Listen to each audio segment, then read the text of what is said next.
Argentine کا ایک شہری انڈے خریدنے کے لیے سٹور پہ جاتا ہے، انڈوں کا ایک کارٹن اٹھاتا ہے، لا کے اسے کاؤنٹر پہ رکھتا ہے اور دکاندار سے اس کی قیمت پوچھتا ہے۔ دکاندار انڈوں کی قیمت پہلے کی قیمت سے معمول سے کچھ زیادہ بتاتا ہے، تو شہری نے پوچھا اچانک قیمت کیوں بڑھ گئی؟ تو اس پر دکاندار نے کہا کہ جو پیچھے سے ڈسٹریبیوٹر ہیں انہوں نے انڈوں کی قیمت بڑھا دی ہے۔ اس پر شہری نے خاموشی کے ساتھ وہ کارٹن اٹھایا، جہاں سے اس نے اٹھایا تھا وہیں پہ جا کے واپس رکھا اور آ کر کہنے لگا کہ میں انڈوں کے بغیر بھی زندہ رہ سکتا ہوں، مجھے انڈوں کی ضرورت نہیں۔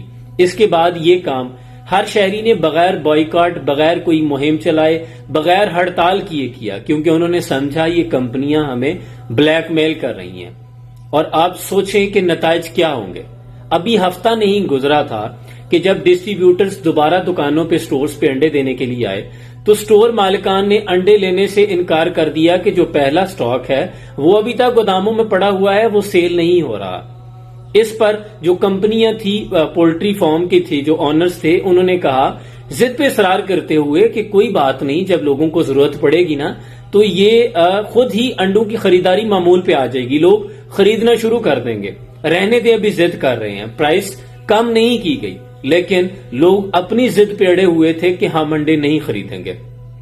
ابھی کچھ دن گزرے تھے کہ جو پولٹری فارم کے مالکان تھے انہوں نے ایک میٹنگ کی اور قیمت کو دوبارہ جو پہلے کی قیمت تھی انڈوں کی اس پہ لانے کا فیصلہ کیا، لیکن لوگ ابھی تک اپنی ضد پہ ہیں کیونکہ انہوں نے سمجھا یہ ہمیں بلیک میل کر رہے ہیں، ان کو اس بات کی پنشمنٹ ملنی چاہیے۔ اس کے بعد مالکان نے دوبارہ میٹنگ کی کہ ہم انسالوینٹ ہو رہے ہیں، دیوالیہ ہونے کو ہیں۔ پھر انہوں نے آ کے میڈیا چینلز پہ ارجنٹائن کے لوگوں سے معافی مانگنے کی پیشکش کی اور جو انڈوں کی پہلی قیمت تھی اس سے بھی 1/4 کم کیا۔ اس پر لوگ رضامند ہوئے۔ یاد رکھیں، قومیں اپنے مستقبل کا فیصلہ خود کرتی ہیں۔ حضرت علی سے ایک مرتبہ پوچھا گیا مکہ مکرمہ میں کشمش مہنگی ہو گئی تو آپ سے آگے کہا گیا کہ اس کی قیمت بڑھ گئی ہے، تو آپ نے کہا کہ کشمش کی جگہ کھجور کا استعمال کر دو، جب اس کی مانگ کم ہو جائے گی تو قیمت خود بخود ڈاؤن ہو جائے گی۔ ابراہیم بن ادم سے پوچھا گیا کہ گوشت مہنگا ہو گیا، کچھ اشیاء خوردونوش مہنگی ہو گئی ہیں، تو آپ نے کہا کہ سستی کر دو۔ لوگوں نے پوچھا کیسے؟ آپ نے کہا خریداری چھوڑ دو۔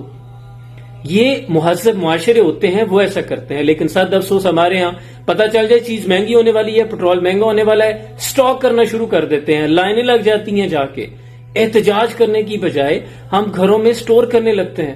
اس قوم کا اللہ ہی حامی و ناصر ہے۔ سلام پہنچے۔